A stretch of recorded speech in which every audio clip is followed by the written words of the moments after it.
Assalamualaikum warahmatullahi wabarakatuh. Perkenalkan, nama saya Andi Mutfika Taufik, NIM D1B120277, kelas 02, S1 Farmasi, Universitas Megarizky, Makassar.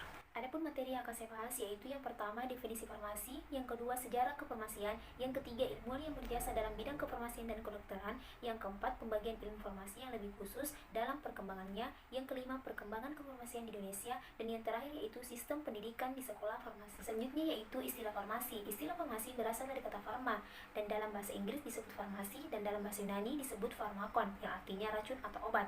Nah, gambar tersebut merupakan logo dari farmasi, yang artinya yaitu dikaitkan dengan cawang yang dirim ular, yang artinya jika digunakan tepat pada dosisnya maka berpotensi sebagai obat, dan jika tidak digunakan pada dosisnya yaitu akan berpotensi sebagai racun.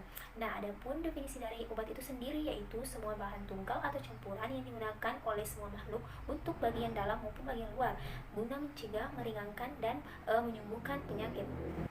Adapun definisi dari farmasi itu sendiri yaitu ilmu yang mempelajari cara membuat, mencampur, meracik formulasi obat, identifikasi, kombinasi, analisis, dan sensasi atau pembekuan obat serta pengobatan, termasuk pula sifat-sifat obat dan distribusinya serta penggunaannya yang aman. Resep merupakan ilmu yang mempelajari tentang cara penyajian obat-obatan menjadi bentuk tertentu yaitu meracik hingga siap digunakan sebagai obat.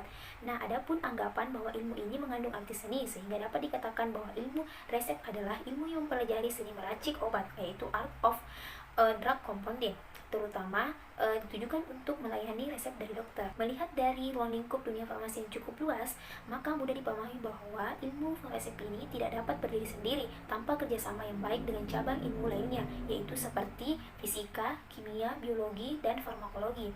Nah, ilmu resep ini sebenarnya telah dikenal sejak timbulnya suatu penyakit.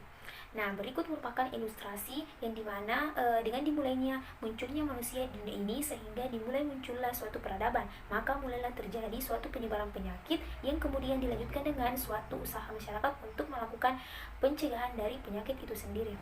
Selanjutnya perkembangan ilmu farmasi. Nah, dilihat dari ruang lingkup dari praktik farmasi, termasuk praktik farmasi internasional seperti peracikan dan persediaan obat, serta pelayanan farmasi modern yang berhubungan dengan layanan terhadap pasien atau patient care, diantaranya layanan klinik, evaluasi, efikasi, dan keamanan penggunaan obat dan penyediaan informasi obat.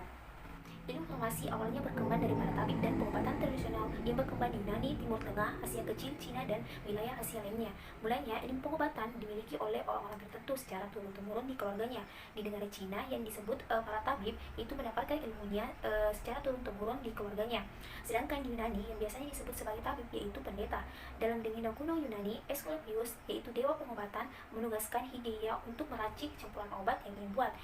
Oleh karena itu, masyarakat Yunani Hygieia ini disebut sebagai apoteker atau yang dalam bahasa Inggris dikatakan apothecary. Sedangkan di Mesir, praktek farmasi dibagi dalam dua pekerjaan, yaitu yang mengunjungi orang sakit dan yang bekerja di kuil untuk menyiapkan racikan obat. Dan pada tahun 2735 sebelum Masehi, buku tentang pengobatan pertama kali ditulis di Cina. Para pengguna awal Cina yang dikenal yaitu Shen Nong Benkao Jin pada Materia Medica. Nah, pada tahun 400 sebelum Masehi berdirilah sekolah kedokteran di Yunani, dan salah satu seorang muridnya yaitu yang bernama Hippocrates. Nah, yang dimana Hippocrates ini menempatkan profesi tabib pada tataran etik yang tinggi. Nah, dan sejak saat itu ilmu farmasi secara perlahan berkembang.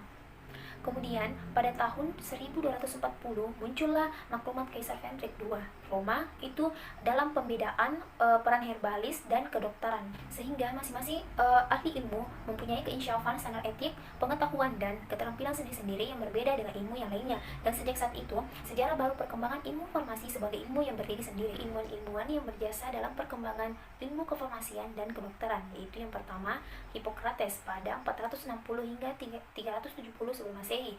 Beliau merupakan dokter Yunani yang memperkenalkan farmasi dan kedokteran secara ilmiah.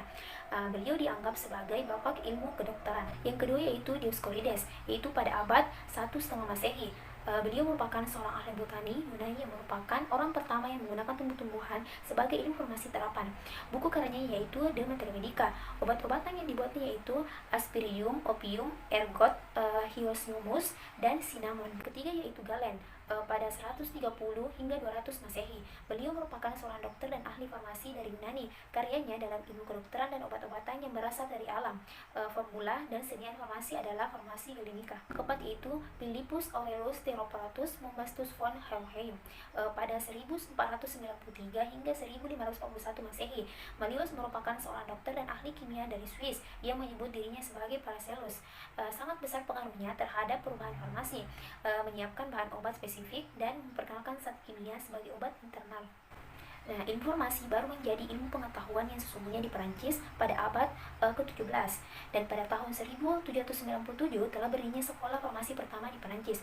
Dan buku tentang farmasi mulai terbit dalam beberapa bentuk, diantaranya buku pelajaran, majalah, dan farmakope. Dan kemajuan di Perancis ini diikuti oleh negara Eropa, diantaranya Italia, Inggris, Jerman, dan lainnya. Kemudian di Amerika, sekolah farmasi pertama berdiri pada tahun 1821 di Philadelphia. Informasi mengalami perkembangan hingga terpecah menjadi ilmu-ilmu yang lebih khusus, dan namun saling berkaitan.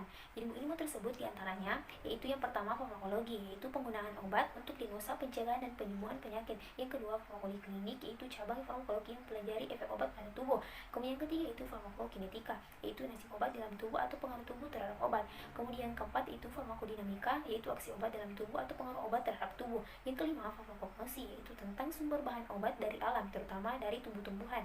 Kemudian yang keenam galenika, yaitu tentang pembuatan sediaan atau preparat obat dengan cara sederhana dan dibuat dari bahan alam. Kemudian yang terakhir yaitu kimia farmasi, yaitu tentang kimia obat yang berhubungan dengan zat anorganik maupun organik. Perkembangan kefarmasian di Indonesia, di mana perkembangan farmasi di Indonesia sudah dimulai sejak zaman Belanda, sehingga buku pedoman maupun undang-undang berlaku pada waktu itu terbit di Belanda. Dan setelah kemerdekaan, buku pedoman dan undang-undang yang dirasa masih cocok tetap dipertahankan, dan yang tidak cocok dihilangkan atau tidak digunakan. Pekerjaan kefarmasian terutama meracik obat dikerjakan di apotek oleh asisten apoteker di bawah pengawasan apoteker. Apoteker adalah seorang yang ahli dalam kefarmasian. Nah, gambar tersebut merupakan ilustrasi yang dimana apoteker dalam melakukan kegiatan di apotek harus berpedoman pada buku resmi farmasi yang dikeluarkan oleh Departemen Kesehatan Republik Indonesia, yaitu Farmakope Indonesia.